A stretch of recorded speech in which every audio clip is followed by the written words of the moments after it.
Hello friends, प्रस्तुत है सूरदास द्वारा रचित पद अभिगति गति कछु कहत नावै। यह पद कक्षा 10 के हिंदी खंड काव्य के सूरदास द्वारा रचित पद से लिया गया है। आइए पहले पूरा पद देखते हैं। अभिगति गति कछु कहत न आवै, ज्यों गूंगे मीठे फल को रस अंतर्गत ही भावे। परम स्वाद सबहि सुनिरंतर, अमित तोष उपजावे। मन बानी कौ अगम अगोचर, सो जाने जो पावे।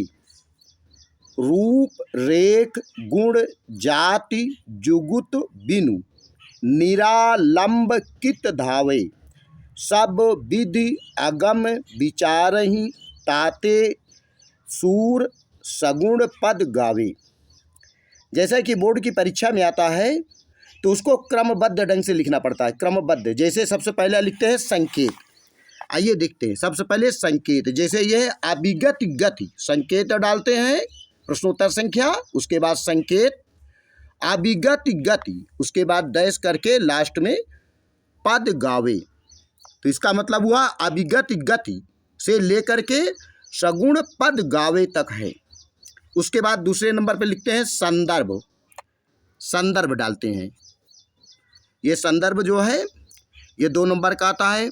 प्रस्तुत पद्य खंड हमारी पाठ्य पुस्तक हिंदी खंड काव्य खंड के सूरदास द्वारा रचित पद शीर्षक से लिया गया है। यह रचना सूर सागर से ली गई है। सूर सागर जो सूरदास की विश्व प्रसिद्ध रचना है, सूर सागर। यह होता है संदर्भ। अब आइए देखते हैं प्रसंग, उसके बाद डालते हैं। प्रसंग में क्या लिखते हैं?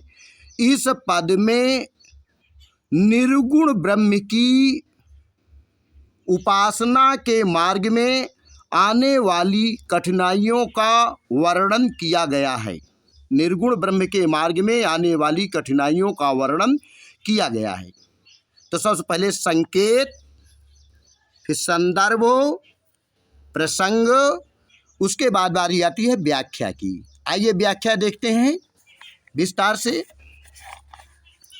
जैसे लिखा हुआ, पहले आइए कठिन शब्दों का अर्थ देखते हैं। अभिगति, अभिगति, अभिगति यानी अज्ञात ईश्वर की स्थिति, अर्थात इसके लिए निर्गुण ब्रह्म के लिए अभिगति गति लिखा गया है।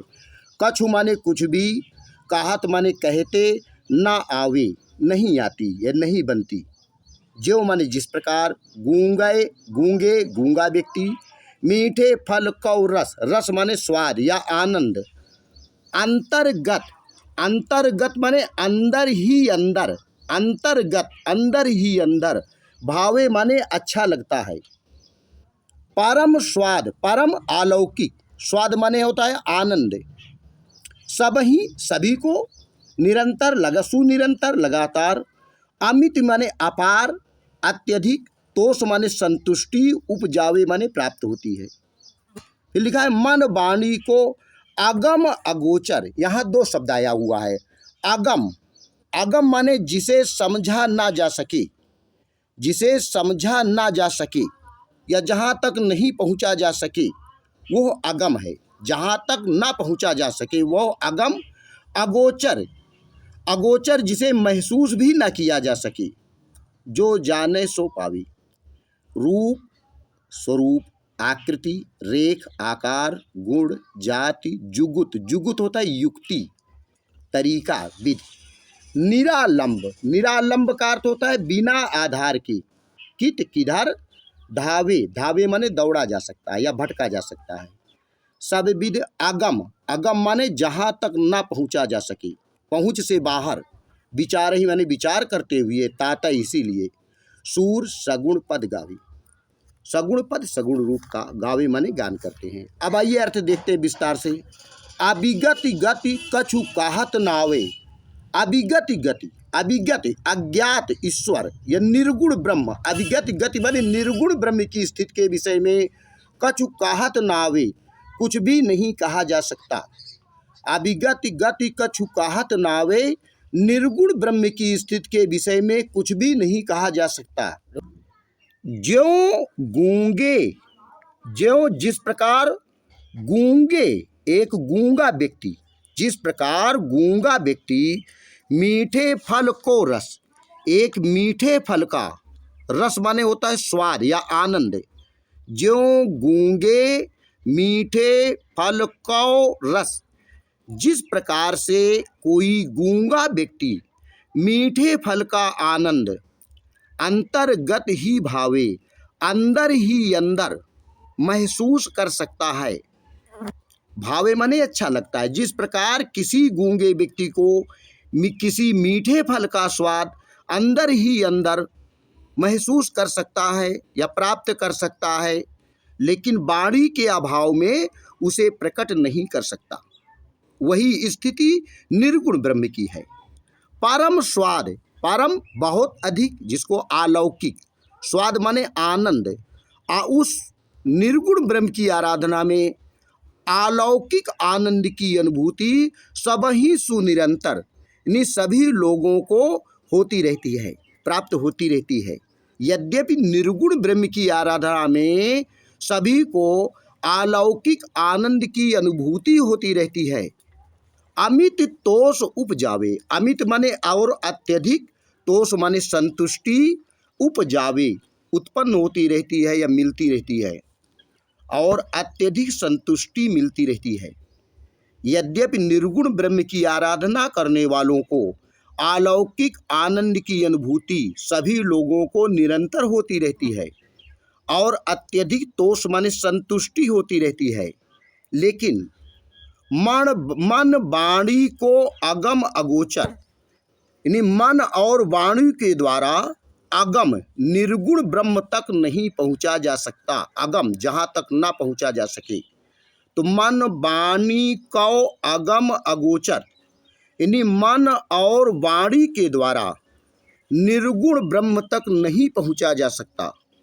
अगोचर, और उसे इंद्रियों द्वारा महसूस भी नहीं किया जा सकता। मन वाणी को अगम अगोचर, लेकिन मन और वाणी के द्वारा निर्गुण ब्रह्म तक ना तो पहुंचा जा सकता है, अर्थ ऐसे दिखते हैं, अगोचर, और ना ही इंद्रियों के द्वारा महसूस किया जा सकता है। सो जाने जो पावे, जो उसे जानता है समझता है वही प्राप्त कर सकता है। रूप, उस निर्गुण ब्रह्म का रूप, स्वरूप, रेख माने आकृति, गुण, जाति, जुगति माने उसे प्राप्त करने की विधि, बिनु, इन सब के बिना उस ईश्वर का स्वरूप, आकार, गुण, जाति, जुगति और उसे प्राप्त करने की विधि, इन सब के बिना निरालंब कित धावे। निरालंब, देखिए दो शब्द है, निर्धन आलंब, निर माने बिना, आलंब माने आधार के, निरालंब बिना आधार के, कित धावे, कित माने किधर, धावे माने दौड़ा जा सकता है या भटका जा सकता है। रूप, आकृति, गुण, जाति और जुगति प्राप्त करने की विधि, बिन, इन सब के बिना निरालंब कित धावे, बिना आधार के किधर भटका जा सकता है। अंत में सूरदास जी कहते हैं, सब विध अगम विचार ही तातय, तातय इसीलिए निर्गुण ब्रह्म को सब प्रकार से अगम, अगम माने पहुँच से बाहर, विचार ही माने विचार करते हुए, इसलिए निर्गुण ब्रह्म को सब विध सभी प्रकार से अगम विचारें, पहुँच से बाहर ऐसा है, ऐसा विचार करते हुए सूर सगुण पद गावे। सूरदास जी कहते हैं वो सगुण पद गावे, वे श्री कृष्ण के सगुण रूप का गान करते हैं। निर्गुण ब्रह्म को इस प्रकार से सब प्रकार से अगम, पहुँच से बाहर विचार करते हुए सूरदास जी कहते हैं वो श्री कृष्ण के सगुण पद का गान करते हैं। आइए एक बार फिर अर्थ देखते हैं। अभिगति गति कछु कहत न आवे, अज्ञात ब्रह्म के विषय में अर्थात निर्गुण ब्रह्म के विषय में कुछ भी नहीं कहा जा सकता। ज्यों गूंगे मीठे फल को रस, जिस प्रकार कोई गूंगा व्यक्ति मीठे फल का आनंद अंतर्गत ही भावे, अंदर ही अंदर अनुभव कर सकता है, महसूस कर सकता है, लेकिन वाणी के अभाव में प्रकट नहीं कर सकता। परम स्वाद सबहि सुनिरंतर, उस ब्रह्म की आराधना में एक अलौकिक आनंद की प्राप्ति सभी लोगों को निरंतर होती रहती है। अमित तोष उपजावे, और उससे अत्यधिक तोष संतुष्टि उत्पन्न होती है या प्राप्त होती रहती है। मन वाणी को अगम अगोचर, लेकिन उस ईश्वर को मन और वाणी के द्वारा उस ईश्वर तक नहीं पहुंचा जा सकता, और इंद्रियों द्वारा अगोचर महसूस भी नहीं किया जा सकता। सो जाने जो पावे, जो उसे जान लेता है, सिर्फ केवल वही प्राप्त कर सकता है। रूप रेख गुण जाति जुगुत बिन, कहते हैं रूप आकार रेख आकृति गुण जाति जुगत प्राप्त करने की विधि विधि, इन सबके बिना निरालंब कित धावे, बिना आधार के किधर भटका जा सकता है।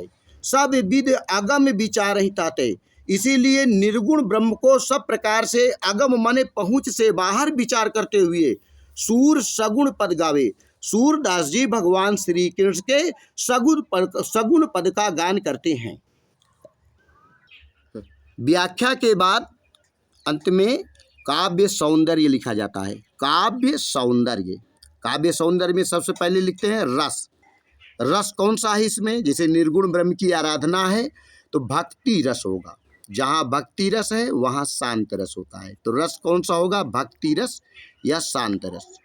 अलंकार होगा अनुप्रास अलंकार। अनुप्रास अलंकार, अनुप्रास अलंकार क्यों होगा? क्योंकि जहाँ पर वर्णों की आवृत्ति बार बार आती है, अर्थात एक ही अक्षर से शुरू होने वाले शब्द बार बार आते हैं। जैसे देखिएगा, परम स्वाद सबहि सुनिरंतर, यहाँ सा वर्ण की आवृत्ति बार बार आई है, इसलिए यहाँ पर अनुप्रास अलंकार होगा। और कहिए एक जगह यहाँ पर भ्रांतिमान अलंकार भी छिपा हुआ है, क्योंकि यहाँ पर भ्रम की स्थिति बनी हुई है। निरालंबित धावे, बिना आधार के किधर भटका जा सकता है। तो यहाँ पर मुख्य रूप से अनुप्रास अलंकार, एक भ्रांतिमान अलंकार भी आ जाता है। अब आइए हम लोग देखते हैं छंद। छंद कौन सा है? गेय पद। जैसे कि पिछले इसके पहले वाले पद में बताया गया है, गेय पद होता है जिसे सुंदर गीत के द्वारा गाया आसानी से गाया जा सके, सुंदर गीत के द्वारा आसानी से गाया जा सके, जिसे गाया जा सके। तो इस पद को गाना भी ज़्यादा मुश्किल नहीं है, आसान है। जैसे ज्यों गूंगे मीठे पल को रस अंतर्गत ही बावे, अभी गति गति कछु कहत नावे, अभी गति गति कछु कहत नावे। इस प्रकार ये पद जो है गेय पद हुआ। अब उसके बाद देखते हैं भाषा। भाषा कौन सी है? साहित्यिक ब्रज भाषा। इनकी भाषा जो है साहित्यिक ब्रज भाषा। सूरदास की अधिकांश भाषा रचना में साहित्यिक ब्रज भाषा। गुण कौन सा है? प्रसाद। देखिए, गुण प्रसाद किसे कहते हैं? प्रसाद गुण वह गुण होता है जिसमें जिस पद को अच्छी तरह से समझा जा सके, जिसकी व्याख्या आसान हो समझना, और उसमें किसी ईश्वर की कृपा प्राप्त होती हो। जैसे निर्गुण ब्रह्म, निर्गुण ब्रह्म के बारे में बताया गया, परम स्वाद सबहि सुनिरंतर अमित तोष उपजावे, मतलब इस ईश्वर की कृपा प्राप्त हो रही है, प्रसाद। लास्ट में लिखते हैं शब्द शक्ति। जैसे इसमें लक्षणा, शब्द शक्ति लक्षणा। लक्षणा जैसे होता है ये, जैसे किसी भी कवि की जो रचना है वो कई पदों में बटी हो, एक पद का संबंध दूसरे पद से न हो, यानी जिस पद को हम पढ़ रहे हैं उसका पद का संबंध उसके आने वाले पद से ना हो, वो ये लक्षणा। लक्षणा का मतलब होता है ये, और शैली जो होती है सारी गलत हो गया। तो ये शब्द शक्ति लक्षणा है। शैली जो होगी वो मुक्तक काव्य शैली, यहाँ लिख देते हैं शैली मुक्तक काव्य शैली। लक्षणा का मतलब होता है जिसको अच्छी तरह से समझा जा सके, जिस पद को अच्छी तरह से समझा जा सके, जिसकी व्याख्या आसान हो। और ये एक होता है शैली होता है मुक्तक काव्य शैली। मुक्तक काव्य शैली जैसे नाम से मालूम है, मुक्त माने अलग, यानी ऐसा काव्य जो कई पदों में बटा हो, लेकिन जिस पद की व्याख्या हम कर रहे हैं तो उसके बाद वाले पद का संबंध इस पद से ना हो। जैसे इसमें देख रहे हैं, अभिगत गति कछु कहत नावे, निर्गुण ब्रह्म की स्थिति के विषय में कहा गया है। लेकिन जो अगला पद है आपका, किलकत कान घुटुरोन आवत, यहाँ श्री कृष्ण के बाल सौंदर्य का वर्णन किया गया है। जो अगले वाले वीडियो में आप लोग इसको देखेंगे तो यहाँ पर निर्गुण ब्रह्म की आराधना है, उसके बाद आने वाला पद श्री कृष्ण के बाल सौंदर्य का वर्णन है। अर्थात इस पद का संबंध इसके आने वाले पद से नहीं है, अर्थात ये पहला पद दूसरे पद से मुक्त है, इसलिए मुक्तक काव्य शैली होगी। धन्यवाद।